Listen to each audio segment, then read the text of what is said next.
Thank you. Thank you.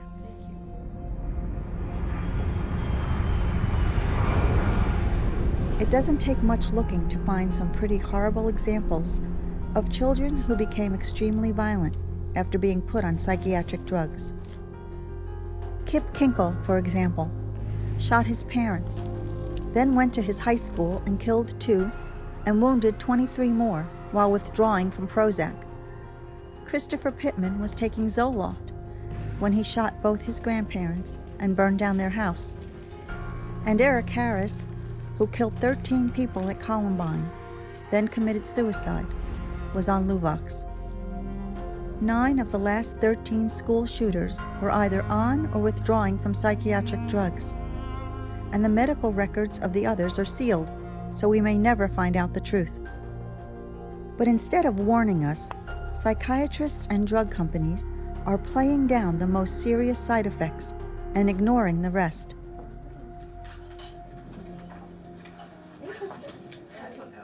Matthew loved his family, loved us so much that when he jumped from the bridge, he was wearing a life vest. The reason, and he wrote it on a note that he left in his truck, and said that he was wearing a life vest so that he could be found, so that his parents wouldn't have to worry about where he was. Now, is this a child who wants to hurt his family? He wouldn't have hurt us for the world. Sorry, Annie. But this is what happened.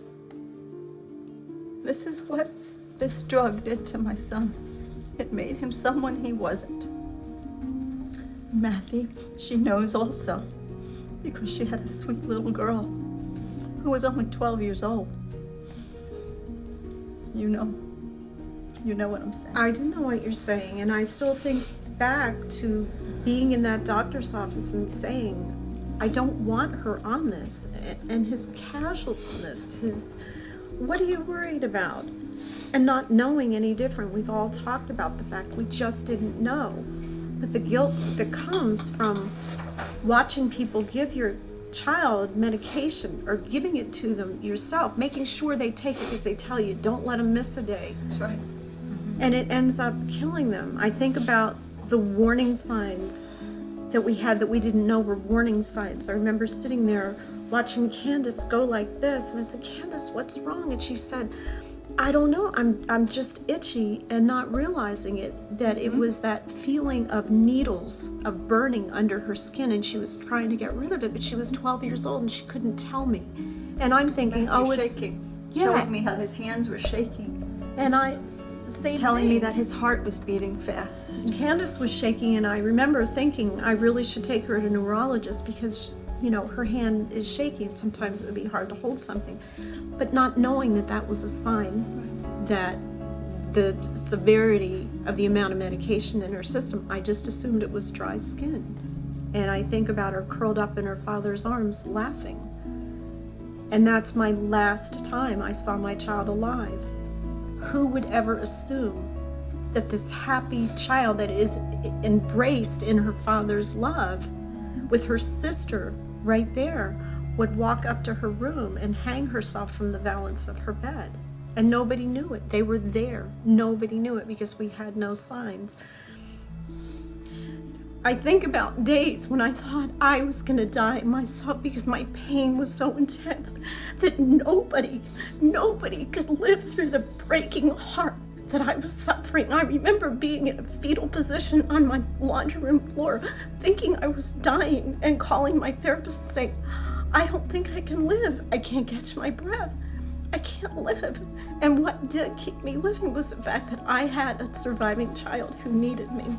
And I needed to be there for her because I don't know if I could have done it. And I remember Candace had drawn a little heart on her hand.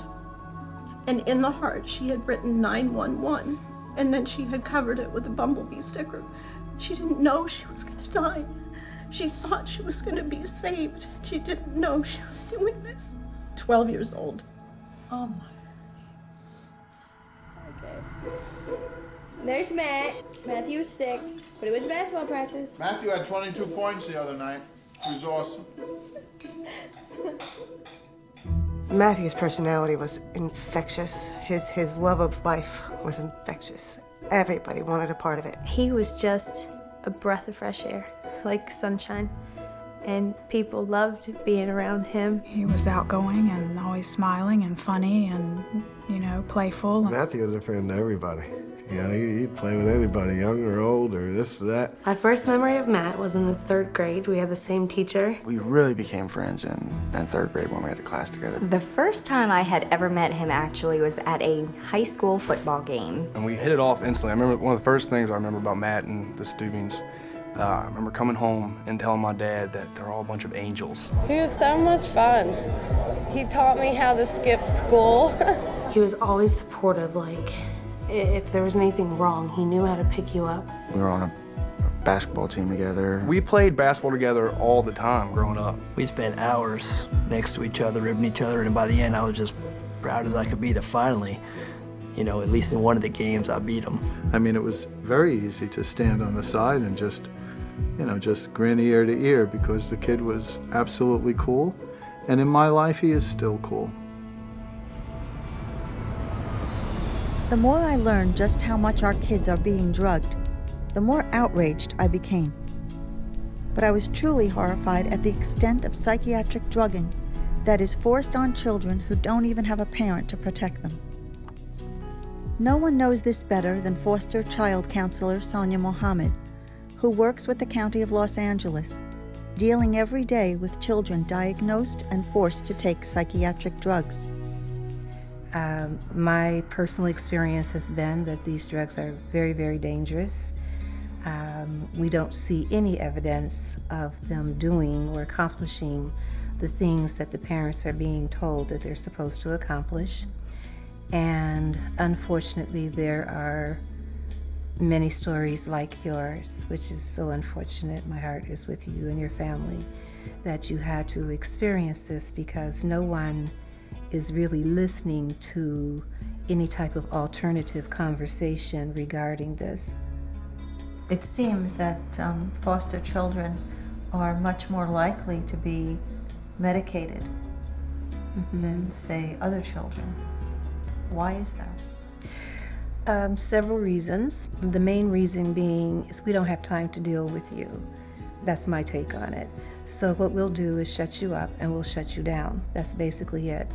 Most of the kids that are placed by the Department of Children and Family Services, they're there because they were removed from their homes because of abuse, whether it be emotional abuse, physical abuse, sexual abuse, a combination thereof. It doesn't seem to occur to the system that this kid is scared. This kid, if they are a victim already of abuse or of some form, that they already are traumatized. And so many of the kids are immediately, in some cases, referred to the local psychologist and diagnosed with something. And then as a consequence, then the drugs are recommended. What I have mentioned to some people before is that I have been in homes where I saw the kids' files piled up in a worker's arms, the files taken to the local psychiatrist. The psychiatrist write a diagnosis, write prescriptions, and they've never even seen the child. Based on what they've read in a file? Based on absolutely nothing, because there was nothing but the manager's or whomever case worker's word that this kid is acting out. So we don't even really sometimes have anything in writing other than they're not cooperating with the program, they're crying too much at night, they refuse to go to school in the morning, and that sort of thing. Just verbal information, not even any notes that the psychiatrist can actually follow. What type of diagnosis are they giving? Are they calling them ADHD? Well, always ADHD. Everybody is ADHD. That's the beginning one. And then bipolar, and then manic depressive. For foster kids, it's disastrous because many of them, they're bouncing from home to home, school to school, and they're not learning. And so, of course, they're learning disordered, and all of them are emotionally disturbed, and all of them are ADHD. And I would probably say in Los Angeles County alone, we have probably about 50,000 kids in the system. And I would be willing to In the foster care system? Yes, in Los Angeles County alone. We're not talking Orange County, any of the counties up north. What percentage of those do you think are on drugs? I would be willing to say from experience well over, somewhere between 50% and 75%. It's astounding. Thank you so much for everything.